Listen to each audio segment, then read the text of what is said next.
Ladies and gentlemen, my name is Redbread. Welcome back to the Warhammer Day Preview Watch Along. For those of you who are new to my channel, I am going to be muting just the video segment where they show off the model with the background music. Why? Because I get hit with content ID claims from fraudulent companies or people pretending to be from fraudulent companies. And I don't want to do that. I don't want to have to fight any more content ID claims. There have been times where I have had the music at like 1% and you can't hear anything, and I still get content ID claimed. When I have it completely muted, they can't do anything about it. So here we go. We just got done with the first three reviews, which I don't even remember what they were at this point. The last one that we just did was for Age of Sigmar. The one before that, I actually lied, was for the new Skitaris Tallboy, and the one before that was for the Necrons. All right, let's go. Ooh, a bug boy, dragon bug boy, another Age of Sigmar model. Alrighty. Ooh, I do like the bug models they've come out with. A new hero from the realm of life. Alrighty. Yes, he's a bug boy. It's a wood boy on a bug boy.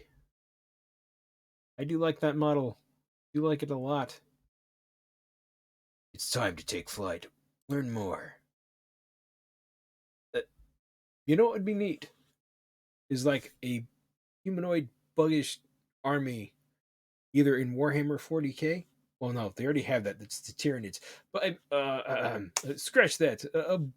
A bug army, maybe in Age of Sigmar, maybe a new faction of just like grotesque bug guys. I don't know. I like the bug, the bug stuff. It's neat. Let's see what they have to say. I'm gonna shut up now. Is a good one. That's a good. Belthanos. That's good. Belthanos, the first Thorn of Kurnoth. So, Oh, look at that bug brand new boy. hero for the Order for the Sylvaneth. So, what do we know about Belthanos, Eddie? This guy, he's giving me some Starship Trooper vibes, but like kind of mixed with fantasy. I don't know. I would just love to see just a bug army like this. Um, Maybe even some like I don't know, Common Rider esque bug guys. I don't know. I just like the bugs. This guy's pretty cool looking too. He's got like what, a little green bird thingy in there, little green rune. I like his face. I like his horn. He's got this doom horn that he's blowing. He's got a nice weapon. It's very cool. I like it. So Belthanos is a really interesting character, but both in terms of the model is obviously spectacular, It's awesome. Yeah. but the lore of this guy is really interesting because he is the first Thorn of Kurnoth. Kurnoth is the elven god of the hunt. Ooh, Anybody who's familiar with the old lore of Warhammer Fantasy Battle will know that Kurnoth was kind of had his avatar in Orion and was kind of generally worshipped by the elves of the old world. In Warhammer Age of Sigmar, he is believed to be lost or slain, but this guy Belthanos is effectively keeping the dream alive, basically. So he has the horn of Kurnoth, and he kind of leads effectively the wild hunt through the realm of life. I like that. The And wild. he is leading at the head of this Kurnothi force, effectively. So much like we saw with with Ionis, you can use this guy either in a standard Sylvaneth army, or you can say, actually, I'm going to lean all the way into the concept of this guy's army of renown, and you can have a whole force of Kurnoth hunters and Kurnoth spite riders and revenants, and have a Ooh, very fast, very different feeling. I got more bug boys. Yes, give me bug boys. I want lots and lots of bug boys to get and maybe kit bash them into something else. Maybe get rid of the riders and put something else on them. That's very cool. I like that. Yes, give me more bugs. Sylvaneth force. The character himself, in game terms, is very good. So he is effectively the avatar of Kurnoth in the mortal realms. So he hits very hard. He's very fast. You don't quite get a sense of the size of that model there, but the rider isn't human sized. He's slightly bigger than a Kurnoth hunter. So that beetle that he's on, this kind of firefly looking creature, Yeah. is a pretty big monster. So this guy can go toe to toe with some of the biggest kind of dragons and monsters and great heroes of the mortal realms and come out on top.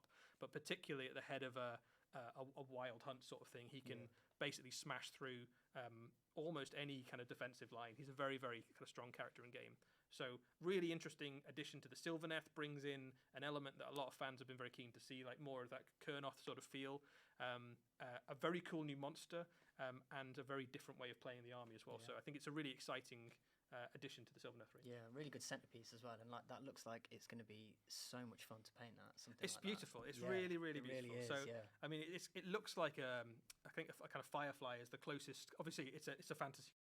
It's like a mix between a firefly and then like a rhinoceros beetle. I really like it. I really, really like it. He's got like a gross tongue thing back there too. He's got these pincer things. Maybe turn this into like a weird Tyranid monster. I don't know. I like this. I like this a lot. I don't know why. I just do. Let's go. Creature. It's not based on anything, but it looks lots of elements there very similar to kind of real world insects and things. And you could paint that whatever color you wanted, but I think that kind of red and yellow is very striking. And that Cornelian Greatspite that he rides is just deadly, right? It's really good. Yeah, it's really good in game. So it's very fast. It's very killy. So you've got the guy in the back has got is effectively a Lord level Kurnoth hunter, and they're already quite good in a fight. So you can imagine his stats are going to be pretty scary. Right. He's got himself a ward save. It's got 14 wounds. It moves 12, so it's a big threat. Wow. Okay. The horn he's got allows units nearby to run and shoot. So what he does really for a Sylvaneth army is give you a very different way of approaching the game, because at the moment your Sylvaneth armies are quite relatively defensive, right? So you've got lots of things that zip around and take objectives, and it's a kind of standoffish sort of force. This guy throws that out the window and goes, I'm just going to charge you. I've got a big load of spites, and we're ready for a charge. We're very fast. We can get right up into your face very quickly, leading that kind of wild hunt across the realm. So it's a really fun way of approaching that army. And the Sylvaneth army looks great already, right? Yeah, so it's a brilliant addition to it. Yeah, really is. Fantastic addition there as well. Cool. All right, well, both of these new characters are part of the ongoing narrative of Age of Sigmar. So if we take a look at the next video, and then we'll talk about what that means. All right, so you guys are also going to get another video on YouTube. So I've decided to break these up into doubles instead of just one, because that would be me pausing the stream quite a bit for the people over on Twitch. So let's go. We're getting into book 3, The Long Hunt. Oh no, this is Kill Team. Alrighty, wait. Why did it show Kill Team? Why did it show that? Age of Sigmar. Dawnbringers. Alrighty, so this is the Dawnbringers. This is everything that we've seen so far. The Ogres. Yes, we've seen these guys. They're very gross, very icky gooey. We've seen their free Sigmar hunters and heroes and armies. Alliances are formed. Yes, we've got the new bugs. I really like the bugs. I like the tree people. They're neat. And a fire yet burns again. So some very, very cool models right there. Some okay models over there. Not a really big fan of the sea elves or the free armies of Sigmar. In the forces of order tame the wilds. Oh shit. Is that 2 videos? Yes, that was 2 videos, chat. So I will see you people on YouTube later. Well, have a good one. And to the people on Twitch, we're just going to wait a bit and then we're going to get right back into it. It did show off a Kill Team preview, which confuses me. Greatly. Alrighty, to the people over on YouTube, welcome. My name is Redbread, and this is the Space Monkey Mafia. We're Pants Where the Enemy. We're back at it with Warhammer Day preview. Let's get into it. Let's see what's going on. A little teaser there for you as well that just Yes. in before the. We'll get to it. Don't worry. Yeah, we'll get to it. The Long Hunt. So this continues the story of the Dawnbringer Crusades as of order clash with a vast in the sort of the Dawn. Yeah, so I'll try not to spoil too much of what's going on, because some people might be reading it. But fundamentally, the Dawnbringers held the Imar. You've got these 2 forces that are kind of moving out into the realm of fire and the realm of life, and kind of trying to overcome them. Recently, they've just bumped into a vast marauding horde of Troggoths, led by the Troggoth king.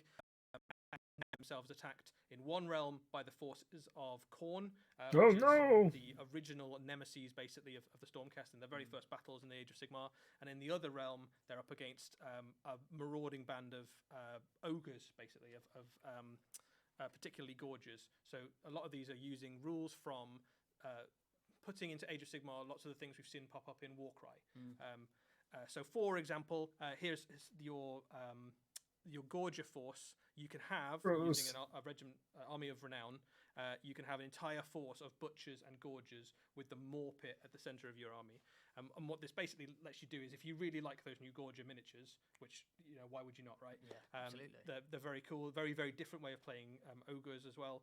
You can make an entire force around these kind of ravenous, cannibal, very, very hungry maniac, boys, insane ogres, which are even scarier to fight against than normal ogres are. And of course, there will also be rules to use these guys in normal games of Age of Sigmar as well. Please tell me I'm able to throw and kick things into that huge. You absolutely can, yeah. If you've got a Maw Pit on the battlefield and you've got a butcher nearby, you can throw models, basically enemy models, into the pit. That's all I needed to know. The other thing that's quite fun about the Maw Pits in Age of Sigmar specifically is that usually if you've got a monster, you can smash enemy fortifications, and you can still do that, but if you fail to roll against the Maw Pit, it bites back. So if you've got a dragon or something that tries to smash it, and you roll a 1 or a 2 to smash it, it does like something stupid like 3d6 mortal wounds to you, so your dragon falls in basically. That is cool. So it's quite a risky proposition to try and take it out basically. So that's good fun. You've got those in. The book also has Belthanos and Ionis and a few other kind of key characters and taking part as well. One of the other things that's a very popular new addition to Warcry that's on pre-order at the moment. Are these guys new, or are they just painted different?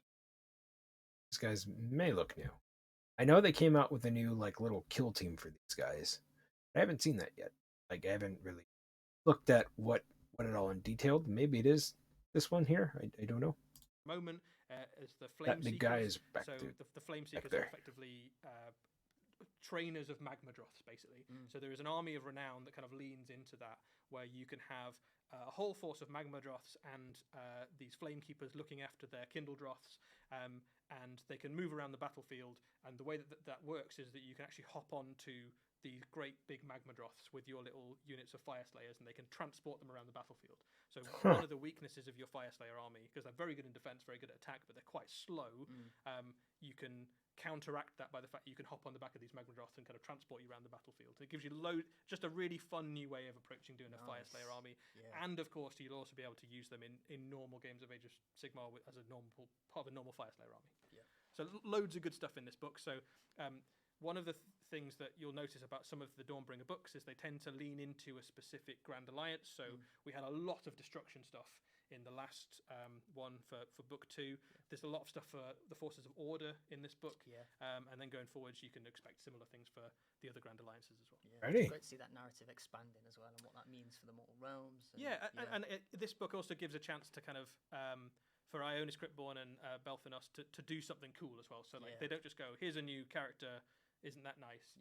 You go, he shows up and he has. I do appreciate they brought that guy back. I do appreciate that. That is very neat. They did that because sometimes they bring out a character and then they forget about him, and then they bring out somebody new, and then you never see that other guy ever again. Kind of like the Night Lord Zero. Just saying. As a moment to shine, basically, and go, looks like he's gonna face off against the Bloodthirster and do some cool stuff there. There you go. It's cool. Right, so we had a little bit of an advanced tease, didn't we, of the next section, but should we have a look at it properly? Let's do it.